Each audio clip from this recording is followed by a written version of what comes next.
प्यारे साथियों, आप सभी का हमारे चैनल पे स्वागत है। दोस्तों, आज की इस वीडियो के माध्यम से क्लास 10th और 12th के बच्चों के लिए एक बहुत ही मोस्ट इम्पोर्टेंट वीडियो लेकर के आ चुका हूँ। और प्यारे साथियों, इस वीडियो के माध्यम से मैं आप सभी प्यारे बच्चों को निबंध लिखने का बेस्ट तरीका बताने वाला हूँ। और जो आज का जो हमारा टॉपिक होने वाला है वो होने वाला है आतंकवाद, यानी कि आतंकवाद की समस्या और समाधान किस तरीके से इस पर हम निबंध लिखेंगे। आज की इस वीडियो के माध्यम से आप सभी को डिटेल में बताने वाले हैं। आज का जो हमारा वीडियो होने वाला है सबसे ज़्यादा मोस्ट इंपोर्टेंट वीडियो होने वाला है, तो वीडियो को ध्यान से देखना, वीडियो को लास्ट तक जरूर देखना, लाइक कर देना, शेयर कर देना। चैनल पे अभी तक नए हैं तो चैनल को सब्सक्राइब करके साथ में सारे बेल आइकन प्रेस करना प्यारे बच्चों। और देखो प्यारे साथियों, बोर्ड के पेपर में आतंकवाद की समस्या है। कई बार देखो एक ही टॉपिक को कई नाम से पूछा जाता है, ठीक है। तो देखो यहाँ पे आतंकवाद भी दे देगा हेडिंग, आतंकवाद एक चुनौती, आतंकवाद समस्या और समाधान, ये टॉपिक का नाम है। इस तरीके से नाम बदल बदल के आप सबसे बोर्ड के पेपर में क्वेश्चन कर सकता है, या बोल सकता है कि आतंकवाद मानवता के विकास में बाधक, किस तरीके से बाधक है इसे बताऊंगा सब कुछ। आतंकवाद और विश्व शांति के लिए खतरा, आतंकवाद कारण और निवारण, विश्व मानवता का शत्रु, भारत में आतंकवाद की समस्या या आतंकवाद की समस्या, या भारत में आतंकवाद समस्या और समाधान। तो प्यारे साथियों, समझ सकते हो कि एक ही टॉपिक का कम से कम 10 यहाँ पे नाम दिया है। और इस वीडियो के माध्यम से प्यारे साथियों मैं आप सभी को ये बताऊंगा कि निबंध लिखते समय आप सभी को कौन कौन सी गलतियां नहीं करना है, कि जिससे आप सभी बोर्ड में यानी कि अच्छे अंक स्कोर करने से मतलब कि वंचित रह सके, ठीक ना। सब कुछ बताऊंगा, निबंध कैसे लिखना है, बेस्ट तरीका क्या होता है, और निबंध लिखते समय कौन कौन सी गलतियां नहीं करना है, A to Z आप सभी को बताने वाला हूँ, ठीक ना। तो आज का जो हमारा वीडियो होने वाला है सबसे ज़्यादा मोस्ट इंपोर्टेंट है, और ये बोर्ड के पेपर में कई बार आ चुका है कि आतंकवाद की समस्या और समाधान पर निबंध लिखिए। और ये बोर्ड के पेपर में मैक्सिमम मार्क्स में पूछा जाता है, कम से कम 10 नंबर में, टॉपिक 9 नंबर में पूछा जाता है, ठीक ना। तो इसको ध्यान से समझ लेना है। आइए सबसे पहले देखो एक बात और, निबंध लिखने का बेस्ट आइडिया ये होता है, सबसे पहले यहाँ पे सबसे पहला हेडिंग आप ये बना करके लिख सकते हो कि आतंकवाद का अर्थ। या देखो एक यहाँ पे एक रूपरेखा बना लेना, ठीक ना, एक रूपरेखा। और रूपरेखा में जितने भी टाइप्स के मोस्ट इंपोर्टेंट हेडिंग हैं, आप कौन कौन से हेडिंग लगाए हो निबंध लिखते समय वो यहाँ पे लिख सकते हो। जैसे यहाँ पे हेडिंग है कि आतंकवाद का अर्थ, इसमें इंक्लूड कर लो पहला हेडिंग। दूसरा का यहाँ पे ये इंक्लूड किया गया है कि आतंकवाद के कारण और उद्देश्य इसका क्या है, इसके बारे में यहाँ पे हेडिंग लगा लेना। उसी में लिखना है भारत में आतंकवाद, ये भी उसी के हेडिंग के अंतर्गत आएगा रूपरेखा में। और यहाँ पे अगला हेडिंग बना करके लिख दोगे भारत में आतंकवाद के अंत का उपाय। और अंत में आप सभी को देखो, निबंध लिखते समय आप सभी को एक गलती ये नहीं करना है कि उपसंहार वाला टॉपिक को 100% लिखना है। अगर आप इस टॉपिक को बोर्ड के पेपर में नहीं लिखते हो तो 100% आप सभी को मैं गारंटी के साथ बोल सकता हूँ कि नंबर कटना तय है। तो इतना टॉपिक आप सभी लोग रूपरेखा में तैयार कर सकते हो। अब चलो मैं आप सभी को ये बता रहा हूँ कि आप इसका निबंध कैसे लिखोगे। तो सबसे पहले यहाँ पे हेडिंग लगाओगे आतंकवाद का अर्थ, सबसे पहले इसका मीनिंग समझाओगे कि भाई आतंकवाद होता क्या है, किससे कहते हैं, what is the definition of आतंकवाद, ठीक ना, क्राइम। अब इसका अर्थ क्या होता है भाई, कि आतंकवाद पूर्णतः अनर्थकारी होते हुए भी अर्थ से भारी कद का है।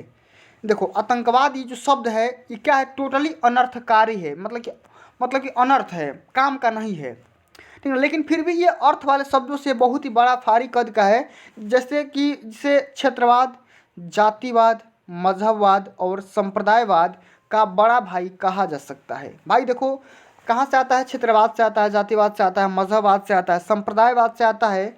ये क्या बोल सकते हैं, इसका हम बड़ा भाई बोल सकते हैं, किसको, आतंकवाद को बोल सकते हैं। एक एक चीज़ बारीकी समझेंगे, वीडियो थोड़ी सी लंबी होगी लेकिन डिटेल में समझेंगे, ठीक ना।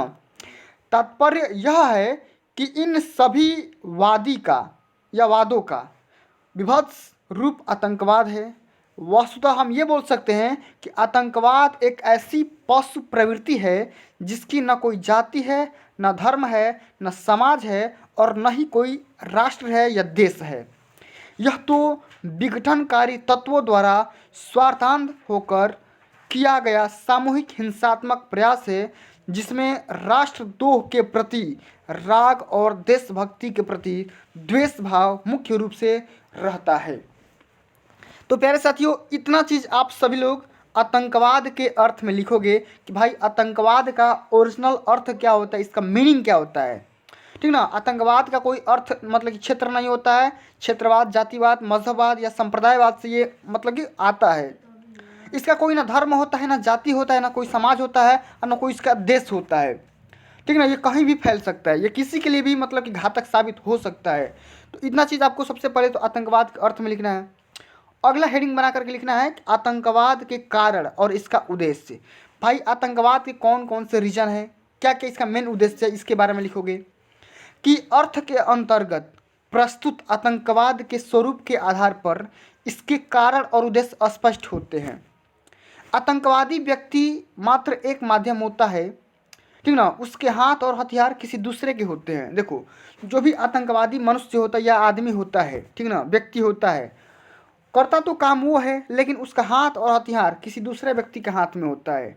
अगर दूसरे व्यक्ति के उसकी जो हाथों की लकीर होती है, डोर होता है, किसी दूसरे व्यक्ति के हाथ में होता है। आतंकवादी तो लक्ष्यहीन होता है, उसे दिशा भी दूसरा व्यक्ति ही बताता है। देखो, आतंकवादी कहीं मतलब कहने की सेंस है कि इसका कोई कॉलेज वगैरह स्कूल नहीं है, लेकिन ये क्या होता है भाई, अशिक्षा से आता है। और ये क्या होता है, आपस में मतलब जो लोग होते हैं मतलब अशिक्षित लोग, उससे ये फैलता है। अंतर्राष्ट्रीय प्रगति की दौड़ में प्रत्येक राष्ट्र एक दूसरे के प्रगति पथ पर पत्थर रखना चाहता है। अभी देखो इंडिया और पाकिस्तान में देखो जो रुझान चल रहा है, अभी देखो इंडिया से जो भी लोग हैं या पाकिस्तानी जो लोग हैं आपस में विवाद करते हैं। देखो पाकिस्तानी मतलब ऐसा होता है ना कि पाकिस्तान के लोग अधिकांश लोग आतंकवादी बन जाते हैं। अभी तो 26/11 वाला मैटर हुआ था अभी फ़िलहाल में, ठीक ना, मतलब यही सब आतंकवादी के मेन रीज़न है। ठीक ना, आतंकवाद भी एक पत्थर ही है जो जाति, धर्म, भाषा तथा क्षेत्र आदि को माध्यम बना करके प्रगति पथ पर गतिरोधक बनाकर रखा जाता है। गतिरोधक पूरे देश में अस्थिरता पैदा कर देती है जिसके पीछे एक घृणित और कुत्सित महत्वाकांक्षा होती है। इतना चीज़ आप यहाँ पे इसका रीजन लिख सकते हैं और इसका मेन टारगेट लिख सकते हैं कि भाई आतंकवाद का क्या कौन कौन सा उद्देश्य है। ठीक है, अगला हम यहाँ पे लिखेंगे कि भाई भारत में आतंकवाद क्राइसिस कैसे फैल रहा है, क्राइम कैसे आ रहा है, इसके बारे में लिखेंगे। तो यहाँ पे लिखेंगे कि आतंकवाद की आग से सर्वाधिक पीड़ित देश भारत है। हालत यहाँ तक आ चुकी है कि 13 दिसंबर सन 2001 को हमारी संसद पर भी हमला हुआ। इसमें पाकिस्तानी खुफिया एजेंसी ISI के हाथ होने की पुष्टि हुई है। अभी मैंने जो पाकिस्तान की बात बोल रहा था, पाकिस्तानी लोग ऐसा हमेशा इंडिया पे हमला करते रहते हैं भाई, पता ना कैसा दुश्मनी है। ऐसा ही हमला जम्मू कश्मीर विधानसभा पर भी हो चुका है। हमारे भारत में आतंकवाद का सिर दिनों दिन उठता ही जा रहा है। अभी देखो मुंबई में जो ताज होटल है उस पर भी मतलब कि हमला हुआ, ठीक ना, कई बार हो चुका है, ठीक ना, ऐसा नहीं कि एक बार हुआ है। पंजाब और असम इस संत्रास से कुछ समय पहले ही बाहर आए हैं। कश्मीर की स्थिति ऐसी है कि वह अपनी व्यथा कथा को सुना नहीं पा रहा है क्योंकि उसके मुंह पर मात्र अपने देश की देशद्रोहियों के हाथ नहीं हैं अपितु कई विदेशी देशों के भी हाथ हैं। आतंकवाद की लगी आग में वर्षों से जल रहे पंजाब की पीड़ा अभी शांत भी नहीं हुई कि भारत का एक कोना कश्मीर कराह उठा और कहने लगा कि मुझ पर मेरे अपनों के ही खंजर भोंके जा रहे हैं। उस दिन तो कश्मीर के मुंह पर कालिख ही वहाँ के कुछ आतंकवादियों ने पूछ दी जब उन लोगों ने केंद्रीय गृह मंत्री की युवा अविवाहिता पुत्री का अपहरण कर उसकी रिहाई के बदले उसकी कैदी आतंकवादियों को रिहा करा लिया जो अपने मुंह पर कालिख कश्मीर की कपूल पर पोतने का प्रयास कर रहे थे। ठीक है, इस तरीके से बना करके मतलब एक छोटा सा टॉपिक उठा देना, उस पर लिख देना है। आज भी ऐसे कुछ कश्मीरी कुपुत्र हैं जो खाते यहाँ का हैं और गाते पाकिस्तान का हैं। अपनी माँ को दूसरे के हाथों सौंपने की बात करने वाले कुपुत्रों को कश्मीर कभी माफ़ नहीं कर सकता है। असम आज भी बोडो आंदोलन की आग में झुलस रहा है। कुल मिलाकर कहा जा सकता है कि भारत में आतंकवादी दिनों दिन क्या हो रहा है, बढ़ते जा रहे हैं। इस तरह से लिख सकते हैं। अब हम इसका अंत कैसे कर सकते हैं, अंत के लिए हम कुछ भी उपाय करेंगे, इसके बारे में लिखेंगे भाई आतंकवाद को ख़त्म करने का उपाय क्या है, ठीक ना, इसके बारे में कि आतंकवाद के अंत के लिए हमें युद्ध स्तर पर जूझना पड़ेगा। आज सद्भावना के प्रसार की आवश्यकता है।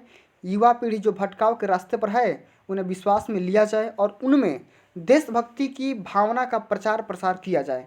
आतंकवादियों से किसी प्रकार का समझौता राष्ट्र के लिए घातक सिद्ध हो सकता है। उन्हें देशद्रोह के आरोप में मृत्युदंड दे दिया जाना चाहिए। नहीं, ठीक ना, कि जो भी आपके देश के लिए, आपके भविष्य के लिए से खिलवाड़ कर रहे हैं, उनके साथ क्या होना चाहिए? मृत्युदंड दे देना चाहिए।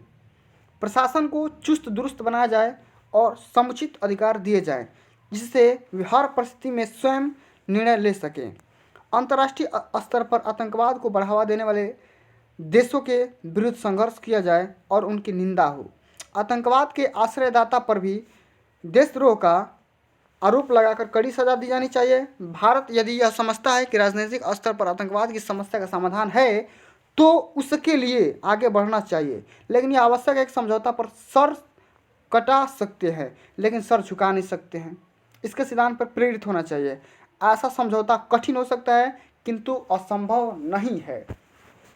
ठीक ना, इस तरीके से आप यहाँ के अंत में ये हेडिंग बना करके लिख सकते हैं कि भाई आतंकवाद को किस तरीके से ख़त्म कर सकते हैं, ये सारे हम उपाय रच सकते हैं। और प्यारे साथियों, आप सभी को एंड में लिखना है। देखो, कोई भी किसी भी टॉपिक पर अगर निबंध लिख रहे हो तो ये वाला टॉपिक पक्का लिखना है, उपसंहार। इसमें सारा निचोड़ इसमें लिख दिया जाता है कि आतंकवाद और भारत क्रमशः मृत्यु और जीवन जैसे एक दूसरे के सामने खड़े हुए हैं। अतः प्रत्येक जनता का उत्तरदायित्व यह है कि वह उसको समाप्त करने के लिए अंत तक संघर्ष करेगा, लड़ाई लड़ेगा। किसी देश में अशांति और आतंक फैलाना उस देश में अस्थिरता की आग फैलाना है। इससे शत्रुओं का तो बल मिलता ही है, धन जन की भी बहुत हानि होती है। प्रगतिवादी योजनाओं की प्रगति के पांव रुक जाते हैं। प्रशासन का पूरा समय आतंकवाद से निपटने में लग जाता है। अतः यदि हम चाहते हैं कि हम और हमारा देश या हमारा भारत शांतिमय रहे, अहिंसा के पथ पर चले और अन्य बड़े देश की भांति प्रगति के पथ पर चले, तो भारत के जन जन का यह नैतिक कर्तव्य होगा कि वे आतंकवाद के विरुद्ध आवाज़ उठाएं और इसके प्रति जागरूक हों। तो प्यारे साथियों, अगर इस तरीके से अगर आप सभी लोग इतने हेडिंग बना करके लिख सकते हो तो बोर्ड के पेपर में आप 10 में 10 अंक स्कोर कर सकते हो। मैं ये दावा के साथ बोल सकता हूँ, या 9 में 9 स्कोर कर सकते हो, जितना नंबर के निबंध आता है। ठीक ना, तो फ्रेंड्स आज के लिए बस इतना ही। अगर ये वीडियो आप सभी को अच्छी लगी होगी, हेल्पफुल लगी होगी, तो वीडियो को लाइक कर देना, शेयर कर देना। चैनल पर नए हो तो चैनल को सब्सक्राइब कर देना। मिलते हैं अगली वीडियो में, तब तक के लिए जय हिंद, जय भारत, वंदे मातरम।